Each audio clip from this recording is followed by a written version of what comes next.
The show starts in 3, 2, 1, go. Good morning, CaneSport. It's March 18th, 2025. I'm Gary Ferman, the publisher of CaneSport.com, joined once again this morning by our managing editor, Matt Shodell, as we discuss the news of the day. And there is nobody more excited this morning than Gary and Matt, because it was rough last week, man. It's like we keep talking about it. It's just been so quiet and just so little to be excited about. Jay Lucas has been hired for basketball, but nothing really going on there. Football team was on spring break. The baseball team keeps losing and losing and losing and losing. Oh, and did I say losing? And we're just sitting here, wanting obviously to pump you guys full of all kinds of great news, Canes related, and it's really been kind of quiet. In fact, Matt calls me last night and he says, "Man, I should have just gone to Europe last week or something, man. It's just been so boring around here. I mean, I could have been in Ibiza or Paris, could have taken the wifey out for dinner in Rome. I mean, there's all kinds of things I could have done with my time had I realized how slow it was going to be. But that all ends this morning because the Hurricanes are returning to the practice field. And honestly, Matt, for me, this is where spring practice really begins. I don't know why they divided up the way they do, but now you got here 4 consecutive weeks of workouts, 3 a week, 12 total practices. And to me, this is the nitty-gritty of spring practice. This is where this team is going to start coming together. And week 1, we obviously had lots of reports for you. And, we told you about guys flashing, Malachi Toney, the true freshman, looking really, really good. JoJo Trader having some moments. Elijah Lofton trying to emerge as a team leader. The guys on the D-line, Armando Blunt, really starting to look like he can be a really good player for the Hurricanes. Defensive backs, Xavier Lucas, Zechariah Poyser. There were some guys that were immediately showing their stuff, but now is when the pads are going to start coming on. There's going to be more intensity to the practices, and this is where we will really get to start seeing some stuff, Matt. And so let me start out first by just asking you in a very general way, what are you looking for here as we start week 2 of spring practice? Well, I got to unpack a few things first. You were not lying about me going to Europe. However, you got the destinations wrong. I'm actually, believe it or not, a dual citizen. I'm also a British citizen. So I would have gone to London, hung out a little bit with my peeps. Long live the Queen. Long live Mario Cristobal. Last week, spring break, I did get caught up on The Night Agent, Below Deck Down Under. Very, very erudite shows that really show off my level of intelligence quotient.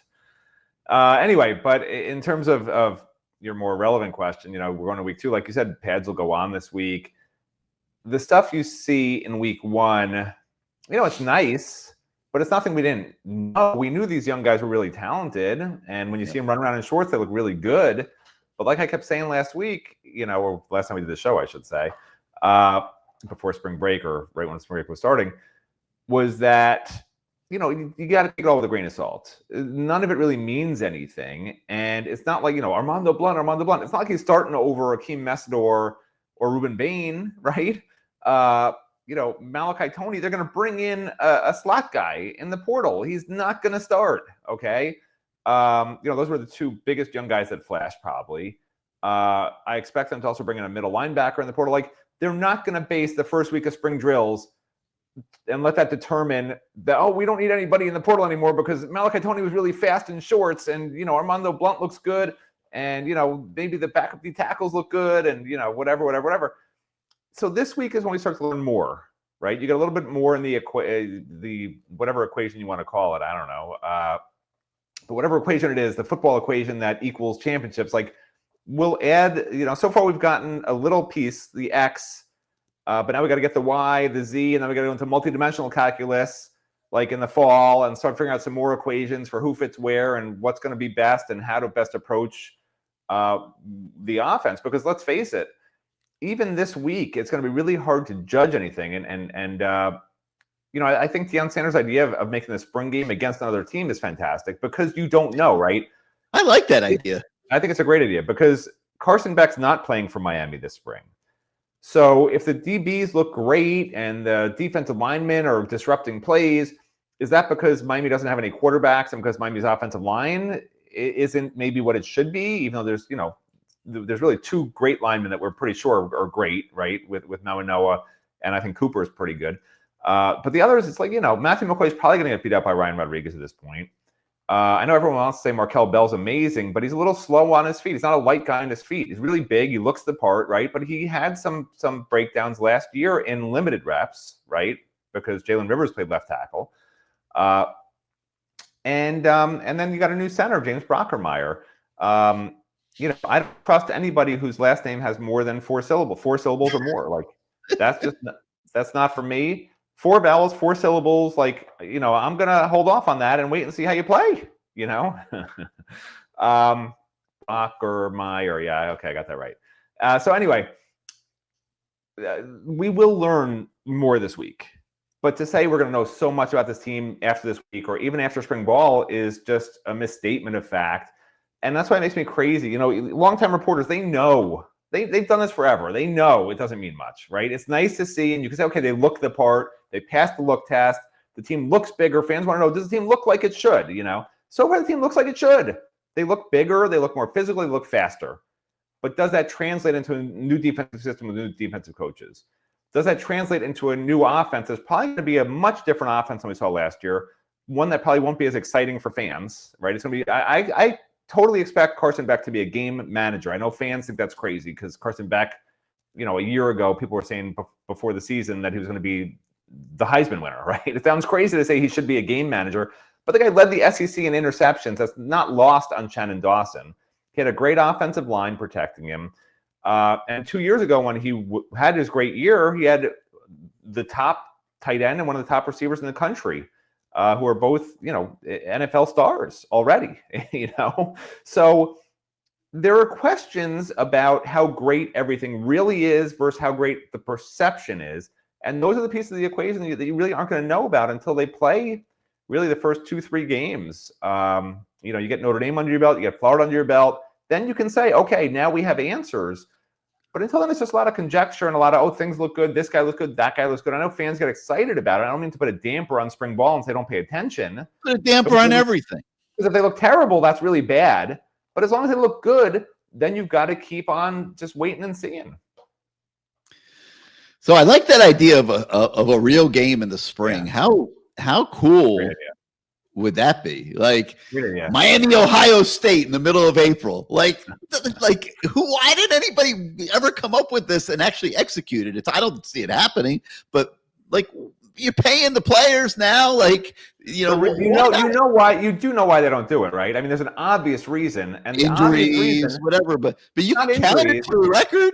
It's not just injuries. I mean, are you going to play a vanilla offense and a vanilla defense against Ohio State? You know what I'm saying? Make it a real game that counts. Correct. So now you've shown your season opening an opponent what you've been working on all spring. Because you can change between April and September. You could change everything. If you don't like what they've been working on all spring, let's throw it out the window and do something totally different in the spring game. Or let's do everything we did in the spring game and then change everything after the spring game. What are you talking about? What kind of alternate reality are we living in? I'm coming off of last week, which was boring as hell. Okay. I'm thinking, man, that would be exciting. And it would, but it's funny. So Friday night I was at a birthday party and these guys come up to me and they say, can Mario Cristobal get this thing done this year? And, I said, yeah. And I'll tell you what, it has nothing to do with Carson Beck or anybody else that, James Brockermeyer or anybody else that might come in the portal or any recruit or whatever. The reason he has a chance to get it done this year is because his coaching staff is better and, or has a chance to be better.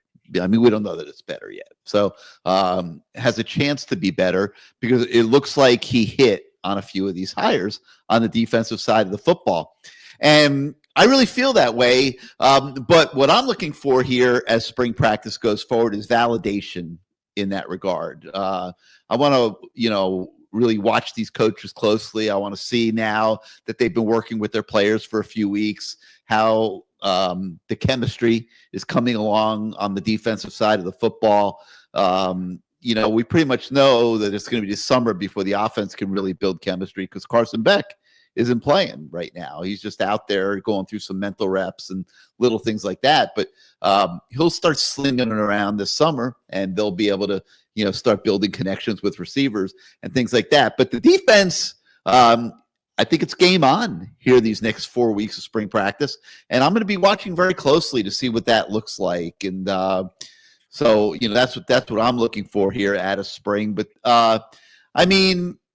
listen, there's other little position battles and stuff that we'll be keeping our eyes on and reporting to you guys. How are the young receivers coming along? What's going on at tight end? How are the defensive tackles looking? Is anybody emerging at linebacker? What are the safeties looking like? There's so many issues that are live right now with this football team that will have our eye here over these next 4 weeks of spring practice. But it's just going to be nice, Matt. It'll be nice to see them back out on the field again today and just be able to just get excited about something. I don't know. There's a question there. What I'll be looking for statement, but Yeah. What I'll be looking for today is, I think Carson Beck's going to be pretty close to starting to be able to use his right arm, at least to do something. At some point this spring, that's what we were told will happen. So, he was doing a lot of stuff in the field in terms of footwork and different drills like that. I really want to see him, and if they let us see him, at least throw a football at some point this spring, right? That would be nice to see, to make sure he's been cleared to at least start throwing this spring, so he can be full go going into the summer. That would be good. And aside from that, the big thing to me is there's a lot of guys right now that need to perform to a certain level, or they will decide to leave. There could be a huge exodus in the second portal window from Miami. There's no secret Emory Williams could go. It's no secret, Ray Joseph could go. There's guys right now on this team, and anybody who's in year 3 or above that's not starting or not going to be having a major role, they are all potentially going into the portal if anybody else will have them. So, that's really what is going to be interesting to me, to see if some of these guys, are getting passed, right? If you're in year 3 or above and you have a year 1 or year 2 guy getting reps over you, right? I'll be looking for that in practices moving forward, because that's going to be a sign those year 3 or 4 or 5 guys, they're probably going to be looking for an exit. And it's just such a weird balance. I'd say ballet, but it doesn't really work for football analogies. It's a weird ballet being played out on Green Free practice field of people just dancing in the depth chart, trying to figure out, who's above who, because coaches are trying to keep it a mystery, right? They don't give us a depth chart. They tell us, do not publicly report on depth charts. And I know for a fact they're moving depth charts around and reps around as practices go on to try and keep players from understanding if they're really first team or second team. Because if they know I'm spending the whole spring as a second teamer and I'm a true junior, I'm leaving. I got a redshirt sophomore ahead of me. I'm a junior. I just spent the whole spring with the second team. They don't think I'm as good as that guy. I'm leaving, right?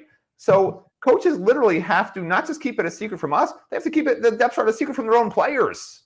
It's just crazy. The whole system as it is, and it's irrevocably, you can look the word up, Gary, irrevocably, has 2 R's, a V, and a bunch of vowels, broken, okay? There is no coming back from what has happened in college football, and it's so hurtful to fans. Fans used to love recruiting.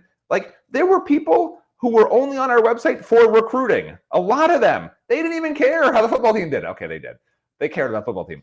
But they cared a hell of a lot about recruiting. And it was almost like a game, right? It was like Miami versus Florida State every damn day in recruiting. It's not just one day a year you're playing Florida State. In recruiting, you're playing those teams every day of the year, and we were giving you stories every few days, every week on certain guys, right? I mean, people remember back in the day, we had like daily updates on, who was it, Chris Bogle, and like people remember all the crazy recruitments, right? Where we literally had daily updates with a guy's father, a guy's, friend, spokesperson, whatever. Sometimes, I remember Chris Bogle sent me an emoji, and we actually wrote a story about the emoji he sent me, right? Like I don't know emoji, and he got mad about that. I mean, there's so many other, Josh Jobe, right? Like he went radio silent, but then he communicated a little with us, and it was kind of ugly. Yeah, we had people communicating with us about him, and like there was some crazy stuff we'd heard about him, but like people ate it up and loved it, and then they were glued to their computer screens on signing day to the level that our site would crash, the network would crash. It did. That's how much year. Now we were rivals that did they're selling crash. they're selling extra they're selling extra bandwidth at our old network, like on signing day. They're like, we don't need all these gigabytes anymore. Nobody cares. And it's a shame. And it's what college football has done to the fan. It's not right. It's not okay. And then the other side of it is you give all this money to 18 to 20-year-olds, to 22-year-olds. Some of them handle it great. And they deserve it, right? They deserve it. They work. This is a job. College football is not being a student or being a student athlete anymore. It's getting paid. Okay. You're putting your body on the line and you're getting paid for it, which is fair. It's just like Deadliest Catch, right? They're out there crabbing. They should have gone for stone crabs. It's a lot safer, but they want to catch Alaskan king crabs. That's up to them. But they get paid. But you know what? They get paid $100,000 plus a year to work half a year and catch a bunch of crabs. I get paid nothing, but I get to eat my crabs. Well, actually, not really. My kids and wife take them before I get to them usually, but that's another story. So anyway, so they've ruined everything. Like the college student athletes that cannot handle money, that friends and family are asking them for money, and that they're spending money unwisely on just things that are depreciating. Another word you can look up, Gary. These are student athletes not planning for their future. They're not getting guided correctly, some of them. They're being taken advantage of, some of them. And then the fans are getting taken advantage of because they're expected just to swallow all this. Swallow guys who are maybe not behaving correctly with a ton of money they've been given.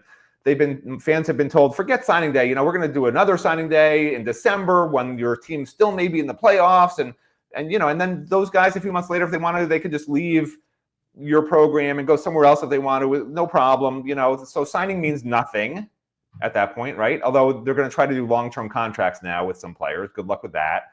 I mean, the whole thing has just been blown up to the point that I don't even understand how there are still fans out there. Thank God there are, or else we wouldn't be talking right now, and the 8 people that listen to this show wouldn't be listening.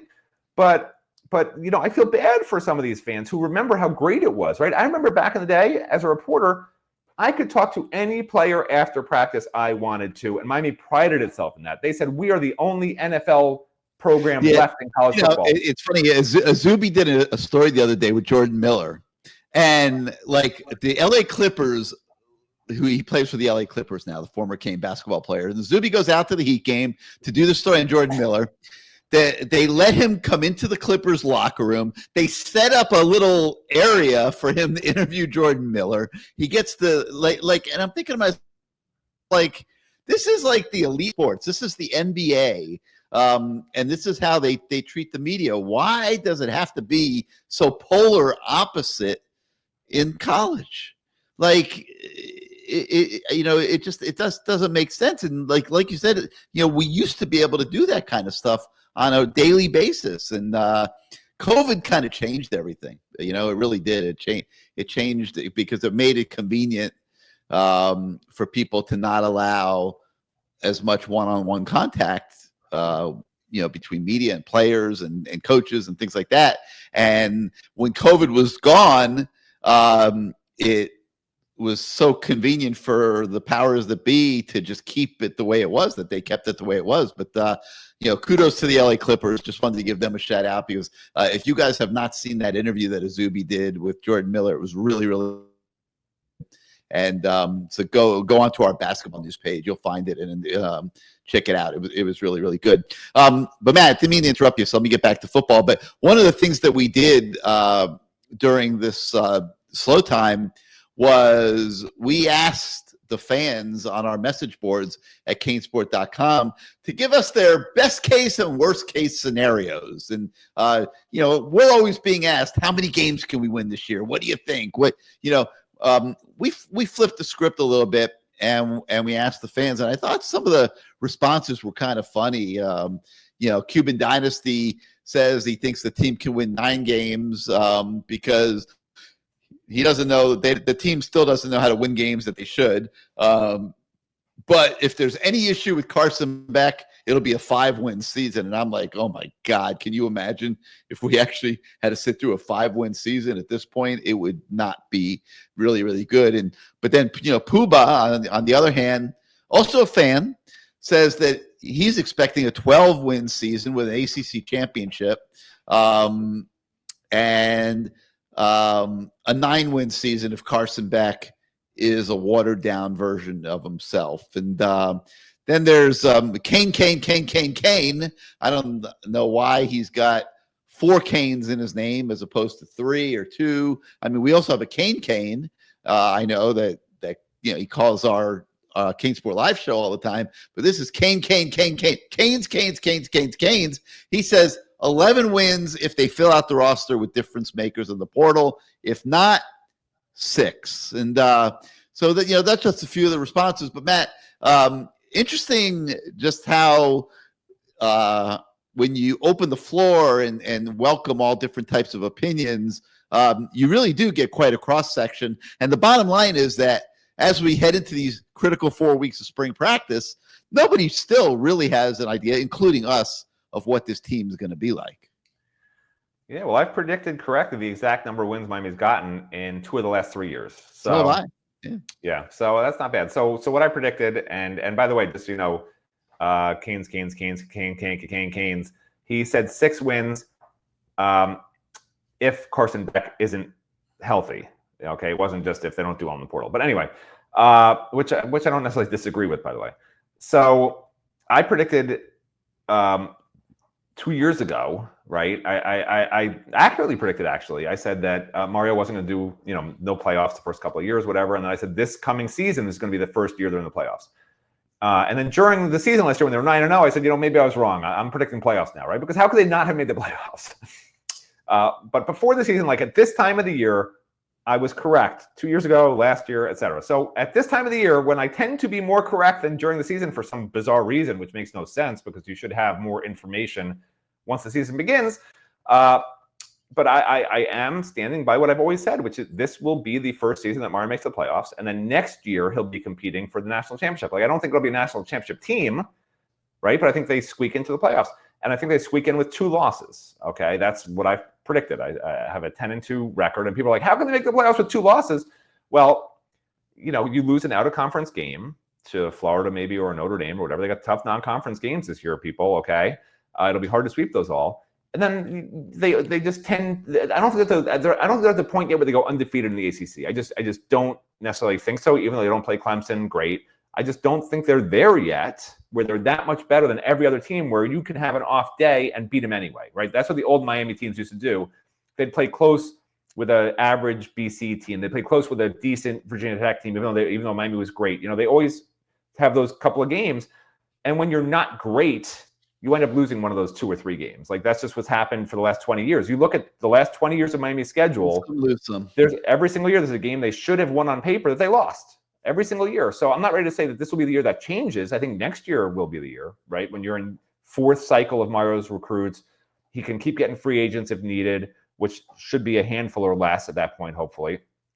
I think that's when they'll have a truly built Mario Cristobal team. And if that team next year is no good, then like this experience is over. Like, I don't know what you have to do in Miami to win games at that point, okay? Because Mario's built kept programs that are great. He's been at great programs like Alabama. At Oregon, obviously, had great success. Anyway, so you lose 1 non-conference, you lose 1 in conference, right? I'm not going to say who it is. I don't know. There'll be some team that they probably should have beaten that they're going to lose to. Can't predict. Like, who would have predicted the Virginia Tech game last year would go the way? And then people are like, oh, how can they make the playoffs with 2 losses? Well, then they were in the ACC title game with 1 loss, right? And they win that and go in the playoffs, okay? Boom. That's how they're in the playoffs with 2 losses, okay? And that's my prediction for the season. It sounds like a crazy, very specific prediction, But like maybe we'll be sitting here, and I'm sure in October or November I'll be taking it back. I'll be like, I was wrong. They're not going to make the playoffs, or I'll be like, they're going to win the championship or something like that. But like as we sit here now, I'm going to look back a year from now and say I was right again, because I've been right more often than not since Mario's come on board at this time of year. You look back at last year, like who would have predicted the Cal game would be the way it was? Who would have predicted Virginia Tech was the way it was? Who would have predicted that Georgia Tech would show up that day and beat the living crap out of the Hurricane in a scrimmage? Like, we didn't know that Georgia Tech was built to do that. Look at the way the Syracuse game went. Like, it's really impossible, as much as everybody likes to play that one-loss game when the schedule comes out before the actual season. It's really impossible to predict the way seasons are going to play out. It just is. But you can look at a team and make a generalization like we do and say, hey, probably about a 9-win team, probably about a 10-win team. But try to isolate what games are going to be close and which ones they might lose. Very, very difficult process. All right. Another thing that's just been a heavy topic of conversation, just because it is, and it's literally life in college football, and that's the transfer portal. And one of the things that we've looked at is, Matt and I have beaten this transfer portal thing to death over the last few years, but I know that I've settled in the transfer portal has a lot of usefulness, and it's a very critical part of today's game, but you do have to find a happy medium. And, so one of the things that we've done in recent days is we, took a look at whether Mario Cristobal is succeeding in finding that happy medium between developing the players on the roster and getting that quick fix from the transfer portal. And one of the things that's happened this spring is Mario has challenged the entire organization. He's challenged the players to stop looking at the portal as an escape hatch. Like, be good enough in spring practice, become the best player you can be. Don't just sit there and think, oh, geez, I'm third team and I'm going to go to the transfer portal when it opens up after spring practice. And also he's challenged his coaches, like, stop looking at the portal like, he's, the guys at my position suck. Well, I got to go to the portal and find new guys. Like, develop these guys that are on the roster. So there's been a program-wide edict put out by the head coach pertaining to this transfer portal, and he wants everybody to forget about it and do their jobs. And in the case of players, that's become the best player you can be. In the case of coaches, it's develop the best players that you can develop. And Matt, it goes back to these next 4 weeks, man. Like, we get to see, like, is it taking hold? Is there a difference out there? Are more players developing? Are the third teamers becoming good enough to be second teamers? Second teamers good enough to become first teamers? Are these new coaches really making a difference? It's part of what's going to make these next 4 weeks very interesting. I mean, yeah, well, I've sort of already touched on that, but yeah, I mean, that's the whole point, right? Who's going to wind up first and second team, and how coaches are sort of trying to disguise it from players so they won't leave some of them. But but to me, like, at some point, and this is sort of off the topic, but at some point, like, these Miami sports need to rise up. The basketball program, the baseball program, the football program. It's been honestly a disaster for the last couple of years, for baseball and basketball, obviously, right?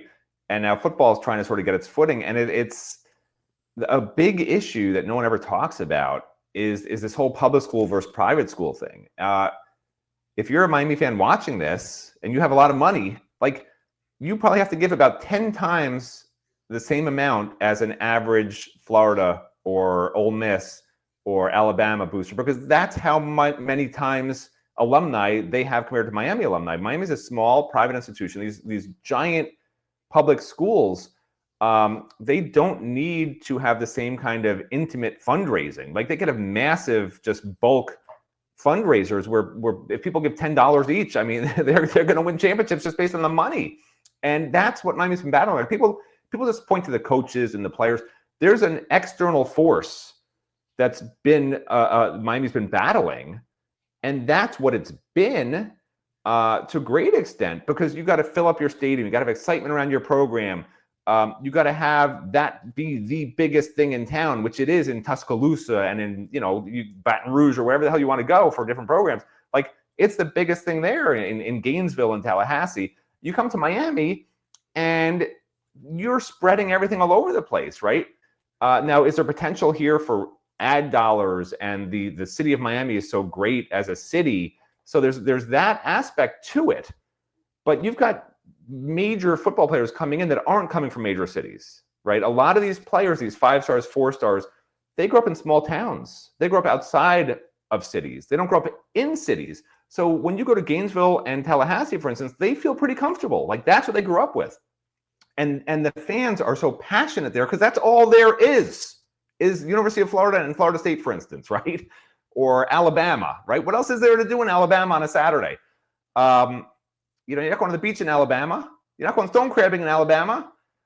So there's a lot of external forces that coaches aren't going to mention because they don't help Miami to mention them. But, like, I want fans to understand, like, this is not just, coaches are failing and the players aren't good enough. Like, there's external forces that need to be fought and beaten. And that's what the Moss brothers are for. And that's what some of these other things, obviously we won't talk about the one who sort of started off the NIL for Miami and now has totally gone by the wayside. But, like, that's what is needed. You need guys like that, billionaires who are just pumping money in every single year. It can't just be, okay, this year I'm going to give you $10 million, but that's it for the next 10 years. Like, they need it every single year at Miami, okay? There's not enough graduates who are billionaires and 100 millionaires. Is there a word for 100 millionaire? Hundaire. To support what is needed here. The basketball program alone, do you know how much it costs to get 3 of the best basketball players in the country to come play here next year? And I heard the NIL budget staff? this year is $8 million. That's what Jay Lucas, if my information is correct, ballpark, he's got about an $8 million budget. I think you need more than, honestly, you need more than that, but okay, hopefully it's more than that. And then, you're not paying everybody top dollar. You're not getting. No, I understand, but you need depth, right? You can't just have 3 guys and nobody else. And here's the other thing, right? So, you're watching the Duke in the ACC title game, and everyone wants, obviously, the Boozer twins to come here. I get it. They're from here. They played for Columbus. The Columbus high school coach is going to come here. But, like, this is just me talking, okay? If it was my child, because that's how I look at these things, right? I don't have twins, so I'm going to say child instead of children. If it was my child, and he's already learned from the Columbus high school coach, right? Do you want your child to keep playing under the exact same coach who's running your system now? Is going to be a one and done. He's the best player in the country. He's going to the NBA after 1 year. Okay, but you want him to be the top pick in the NBA, right? The other question here is, will Miami be that good where they can make him be a really good player? At Duke, you know what they do.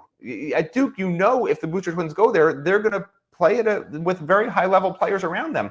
At Miami, it's a question mark. So, like, if somehow Jay Lucas lands the Booster twins here, I will say Jay Lucas is the greatest hire of all time, because it makes no logical sense why they would want to play here other than the fact that it's home and that they know Jay Lucas and like him and they know the Columbus coach and like him.